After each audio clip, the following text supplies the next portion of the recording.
Okay, cheat meals. When to have them, when not to have them, what's good about them, what's bad about them. So you begin your diet, yeah, and you're gonna find weight's gonna come off relatively easy and relatively fast. So let's say it's been first 1, 2, maybe even 3 weeks, you can drop a kilo, kilo plus, just under a kilo easily. What's happening is you're getting rid of water weight and you're depleting glycogen storage. So once you drop your water weight and you deplete your glycogen storage, that's when you enter a fat burning state. So it's been a couple of weeks now, you're in a fat burning state, you find weight on the scales not moving as fast. So you might decide to have a cheat meal. So what happens when you have a cheat meal? Let's say you have a burger, chips, and a donut. Easy 1,000 calories, yeah? You wake up next day, you step on the scales, your weight might be a little bit more, a little bit less, might be the same. Not too important. But this is what's good now. You go to the gym, you have the best performance you've had in a while, super pumped, super vascular, your strength might even be up a little bit. So they're all good things, right? But what's bad about it? So you just had an extra 1,000 calories. Now your body's got to find a way to deal with that. So what's going to happen is it's going to stop the fat burning process and your body is got to deplete again. So them extra 1,000 calories, by the way, they're not going to go into fat storage. What should happen is it's going to go into glycogen storage. So you're not going to get fat, but you're going to be full. That's why when you go to the gym the next day, you're going to get a really good pump. You're going to get vascular and your strength might be up because you're full of glycogen again, yeah? But you've stopped the fat burning process. So it's going to take a few days, depending on you as an individual, take a few days, might even take up to a week, depending on what you had in your cheat meal, how much you had as well. It might even take a week for you to reset. So you're out of a fat burning zone. You need to get yourself back there. A lot of people will tell you you have a cheat meal, it's going to boost your metabolism.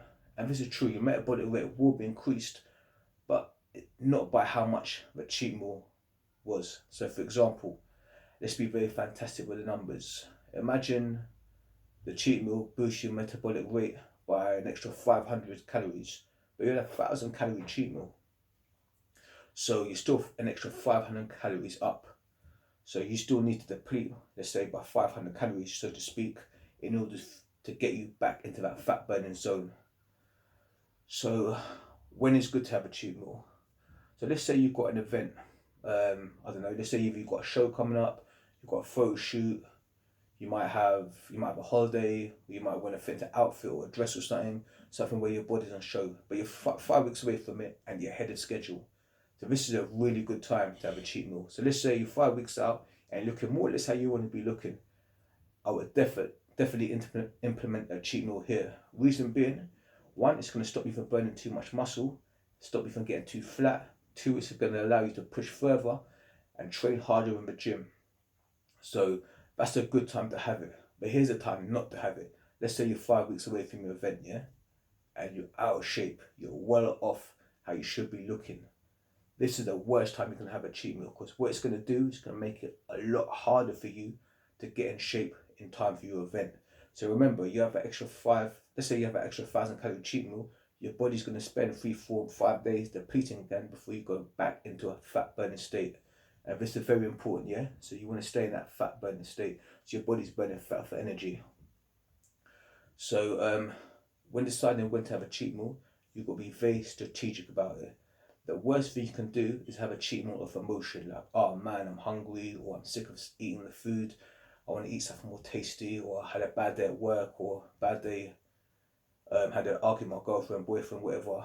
That's the worst time you can have a cheat meal. Don't do it for emotion, do it because it's going to aid you in achieving your goal. So really and truly, you want to have your PT or your coach. If you haven't got a PT or coach, get your friend or training partner to have a look at you, assess your body, and implement a cheat meal accordingly. Remember, a cheat meal can be a great tool and can really help you get in shape, but at the same time, it can be a massive hindrance and really slow your progress. So, yeah, man, just use it accordingly and do what you will with this information.